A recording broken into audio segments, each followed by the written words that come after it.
كورة مع المصري، كل الماتشات في دقيقة. بسم الله الرحمن الرحيم، والحمد لله رب العالمين، والصلاة والسلام على سيدنا محمد وعلى آله وصحبه وسلم أجمعين. فصلوا عليه وسلموا تسليم. النادي المصري والمباراة الأهم في هذه الفترة، المصري والاتحاد الليبي، مباراة الذهاب لبطولة الكونفدرالية الأفريقية لموسم 2025-2026، دور ال 32 قبل دور المجموعات. مباراة صعبة على النادي المصري، الذهاب في ليبيا الشقيقة، بلدنا الثاني بعد مصر، طبعا بلدنا ليبيا طبعا الشقيق. طبعا يعني فريق الاتحاد الليبي ان شاء الله يعني خير استضافوا لعيبه النادي المصري والبعثه بالكامل بشكل كويس، ان شاء الله تترد يعني الاستضافه بشكل اكتر من رائع طبعا في بلدهم الثاني مصر باذن الله. لكن بنتكلم المباراه النهارده عن المباراه الاهم، وهي مباراه الذهاب للنادي المصري. لو هنتكلم كده عن المباراه فنيات، اهم 3 نقاط النادي المصري ان شاء الله لو قدر ان هو يستغلهم هيرجع بنتيجه ايجابيه ان شاء الله من المباراه. وان شاء الله يعني لعيبه تكون على قد ثقه جمهورهم، جهاز فني قدير ومحترم بقياده كابتن نبيل الكوكي، قادر ان هو يعني ان شاء الله يكون محفظ لاعيبته وقارئ المباراه كويس. ان شاء الله يكون لعيبه والجهاز الفني معاهم توفيق في هذه المباراه، ان شاء الله يسعدوا جمهورهم. مباراه شوط اول في ليبيا، شوط ثاني ايضا في مصر، ان شاء الله يكونوا اللعيبه والجهاز الفني في الموعد ان شاء الله باذن الله.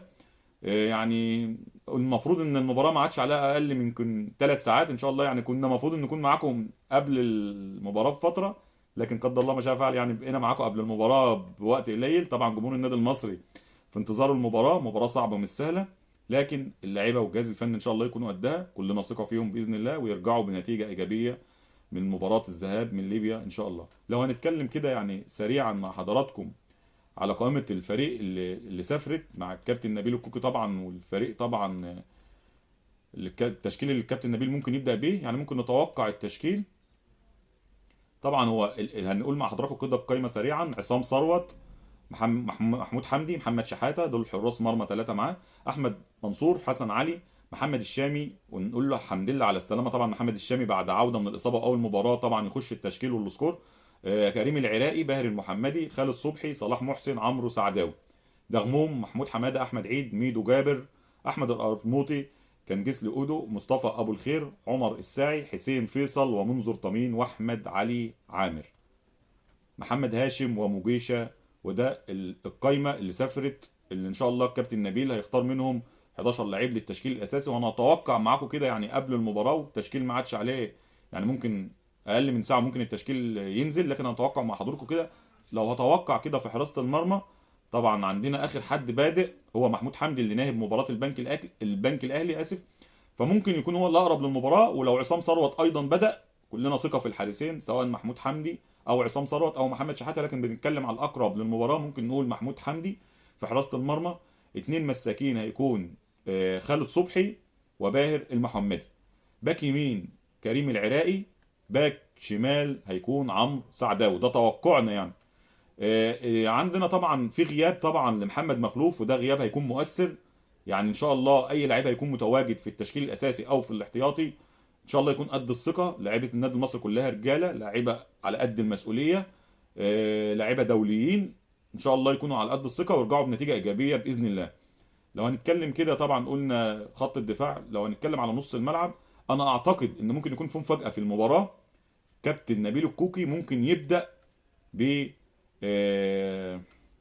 مصطفى ابو الخير في مركز نص الملعب، او مركز 6 بالتحديد اللي هو نص الملعب الدفاعي.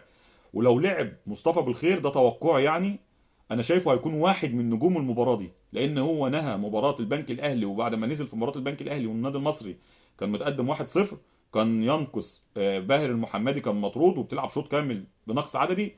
فمصطفى ابو الخير راجع بعد فتره غياب، ما بيلعبش اساسي ولا حتى في التشكيل الاحتياطي، لعب المباراه وظهر بشكل كويس.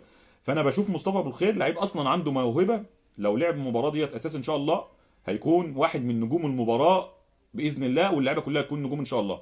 فاعتقد يعني توقع ممكن يبدا بمصطفى ابو الخير، ممكن يكون معاه في نص الملعب ايضا مغيشه في نص الملعب، يعني ممكن مصطفى ابو الخير كده ومغيشه يلعب ب 2-6. الكابتن نبيل النهارده انت محتاج تامن بالشكل الدفاعي اكتر، وتبدا اللي انت يعني تبدا بقى تلعب تنظم، بس اهم حاجه النهارده يكون انت شكلك الدفاعي يكون افضل، لان المباراه صعبه هناك في اجواء جماهيريه فانت محتاج تامن اكتر، فممكن يلعب باثنين نص ملعب 6 كده، مجيشه ومصطفى بالخير.